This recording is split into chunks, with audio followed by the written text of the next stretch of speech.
Hi, I'm Tim. Welcome to Watchbox, and thanks for logging on. If you love these watches, I'm going to ask you to guess which is which. Today, it's not a full-blown versus. It's more of a comparison and a case study. We have the new Audemars Piguet Royal Oak Jumbo and the old Audemars Piguet Royal Oak Jumbo. There was a new model, the 16202, that came out in 2022, marking 50 years of the Royal Oak. Here's the thing. It's incredibly subtle, and I defy you to tell me which of these is the new watch and which of these is the outgoing watch. I am only inches removed from the two. They're in my hands. I could not tell the difference if you did not tell me. Here, we'll take a look at one jumbo. Get a good look at it. Now, we'll get a good look at the other jumbo. Jumbo, jumbo. Can you see any difference, even at close range? Even right up next to the lens? Well, if you guessed that this in my right hand is the new jumbo, then you are correct. What I don't understand is what's changed on the dial. Here, let's get as close as you possibly can and take a close look. Now, this is technically Midnight Blue Cloud 50. It is a color associated with the Royal Oak dial traditionally. And maybe it's a little bit crisper, maybe it's a little bit sharper than what you have on the 15202, but it's not easy to say that the new watch is distinctly different because there have been several different shades on the 15202s since this model first came out in the year 2000, all of which is to say that any two 15202s might be more different from each other than the old watch is from the new watch. But let's talk about dimensions. The old watch is 39 millimeters in diameter. It's 8.2 millimeters thick from lug tip to lug tip. If we're just talking about the lugs, it is 48.6 millimeters. And then if you add the intermediate links, the plots, 51.9 millimeters is the total distance across the wrist. Now, with the new watch, very, very close. 39 millimeters in diameter, 8.1 millimeters thick, and then it is 49 millimeters from lug tip to lug tip with a space of 52.4 millimeters from plot to plot across the wrist. So this is a watch that is fractions of a millimeter thinner and fractions of a millimeter broader across the wrist. Can you see the difference? I can't. Now, let's take a quick look at this watch on the wrist because I think you need to do wrist shots here. We'll get back to the dial differences in just a second, but take a look. Both of them sit like a jumbo, only there is difference in the bracelet, and we'll talk about that in a moment. This is the newer watch, again, the newer watch right here, and this is the older watch. Now, this is a late I series, and it's one of the last of the monoblock cases. That's an important distinction. You can see on the wrist, they look exactly the same. Now, here's where things start to really change. This is the first major point of distinction between them.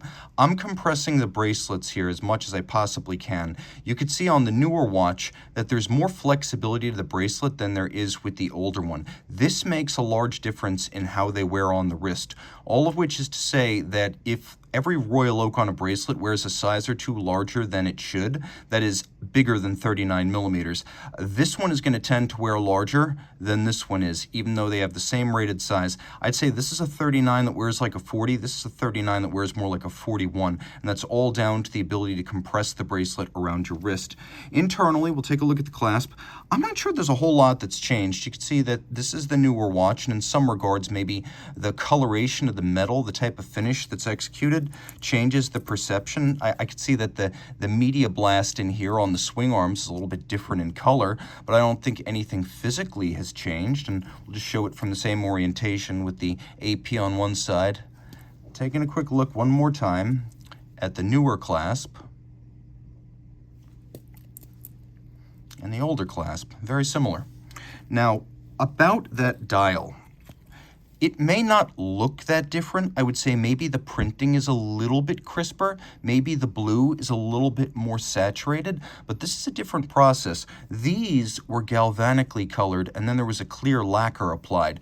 These are physical vapor deposition, or PVD. So what you're looking at here is a methodology often used to coat cases, and so it's a much more straightforward process with less variability from dial to dial and batch to batch, whereas with the 15202s, people create shopper's guides of all the different shades of blue that have appeared on this since the year 2000.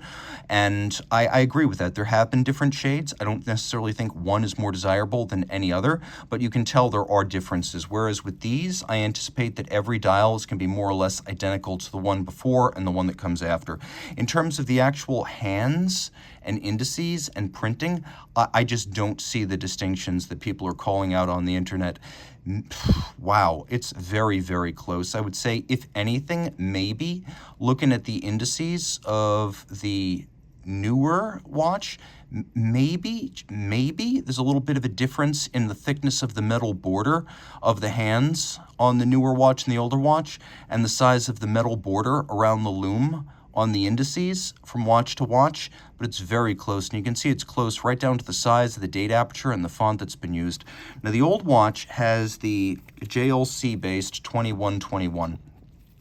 The JLC movement was created in 1967 for Patek Vacheron and Audemars Piguet, and it was only ever used by them. By the time this watch was made in the I series, Audemars Piguet was building this watch movement in-house as the 2121, using it to drive the jumbos and then generally high complications like the perpetual calendars. It was a very thin movement in the late 60s, 2.45 millimeters thick. With the addition of a date here, it's only 3.05 millimeters thick. But in terms of diameter, it's 28.4 millimeters, and you can already see that the newer movement, which is 29.6, better fills the case back. So it's a larger movement, though it is a little bit thicker at 3.2 millimeters. Now, the older movement was somewhat constrained in its layout by the fact that you have this beryllium ring that runs all the way around the caliber, and then the mass sits on one side. And this is part of the trick that allowed the watch to be so thin. Because of this ring, the mass and the lower part of the rotor will not be able to hit the bridges or the plates. So they could be very close together, supported by 4 ruby rollers, so you know that you're not going to wind up with this rotating assembly colliding with the bridges or plates under conditions of shock. It also has a quirky beat rate, 19,800 vibrations per hour, and a 40-hour power reserve. There is no quick set system here, so you got to back the hour hand through midnight again and again to advance the date. Now, taking a quick look, you can see that we have a high grade of finishing. In particular, the beveling is a mile wide, and then the jewel sink and screw sink beveling is to a very high grade. Solarization on some of the wheels, including the crown wheel core and the ratchet wheel, black polishing of screw heads, broad Côte de Genève laid down across the bridges, and an intricately hand-finished and internally beveled skeletonized rotor. All very good looking, but it does have some limitations. There is the slower beat rate, there's the relative fragility of the older architecture, the shorter power reserve, the absence of a quickset, and then we have a balance bridge that's only half anchored, so it's a balance cock, not quite as shock resistant, though it is free sprung. Now, on the newer movement, you can see, and this is the first thing you'll see, that the actual beveling, although it looks good from a distance, up close, it is not rounded. It is not that beautifully arced hand bevel that you find on the 2121 in the other jumbo. The rotor itself is finished to a much higher standard than the movement. On the rotor, you do get mirrored rounded beveling, you get interior angles where bevels come together, you get beveling, you get satination, you get black polish on the logo. The rotor is finished to a standard comparable to the old jumbo, but the rest of this movement is more like AP's modern movements, like the 3120, the 4401, and the 4302. And so this is really like the modern calibers in that it's bigger and it better fills the case back, but it's also a little bit rougher in detail. Taking a quick look, you can see that in terms of layout, more thought has gone into the architecture here, as we have a balance bridge that's almost a mirror of the barrel bridge, so the movement is symmetrical from side to side. Also, because there's no beryllium ring running around the outside supporting the rotor, it's possible to run the drivetrain for the winding system down one side of the movement and the drivetrain for the actual time telling from the barrel to the escapement down the other side, so it's a broader movement that better fills the case back. 55-hour power reserve. This does feature a quickset, and we've replaced the old slow beat rate rate with a modern 4 Hz beat rate, and we've replaced the single-sided balance cock with a dual-anchored balance bridge. You can see it's still free-sprung, but we have an unusual feature where the actual stud holder, which is made of steel, is mounted on the bridges separate from the balance bridge, and this is likely to make it easier to reset the stud in the same position relative to the balance when you reassemble the watch. This is probably here for ease of maintenance, but it probably also references the pocket watch era of watchmaking at AP, because I know there have been some older Civil War era American E. Howard pocket watches that used this floating stud holder design. I wouldn't be shocked if AP had used something like that historically.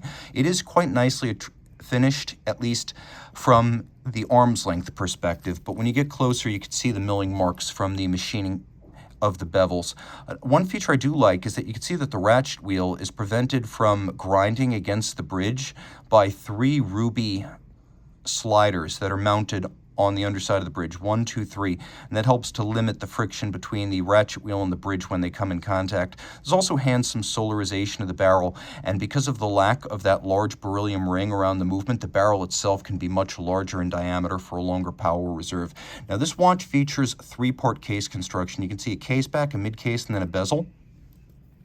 Whereas if you go to the older 15202, you could see that it's a monoblock like the original AP Jumbo. That is, the case back and the mid case are all one piece assembled together, in that they are basically machined from the solid. So although there is an inserted sapphire crystal in the back, the case back itself doesn't come off when you remove these bolts. The mid case and the case back are monoblock, and then we have the bezel atop that with everything loading through the front, the dial and the movement. Now, not every 15202 has the monoblock construction. From about 2000 to 2015, they had the monoblock construction, and I can show you a newer 15202. This one's diamond set, but the case construction is representative of steel. You can see how now it's 3 pieces. This was from the very late I series until the end of production in early 2022. They had this 3-piece case design. So although the newer Jumbo does have the 3-piece case, that's not necessarily a downgrade from the 15202, since some of the 15202s have the same case construction.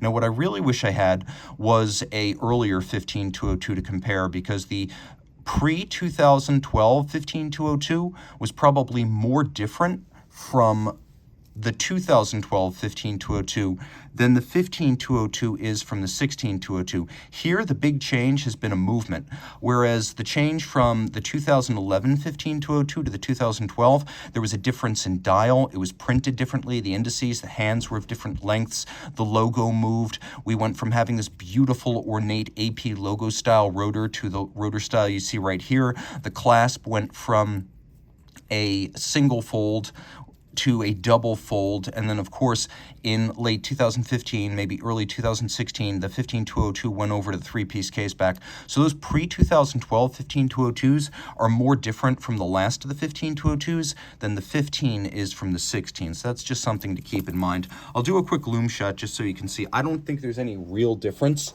but if you can discern a difference here between the two of them, you're probably a better man than I am. I cannot see a difference there. Again, reach out to tmosso@thewatchbox.com for purchase and pricing details of these or any Audemars Piguet Royal Oaks that we have.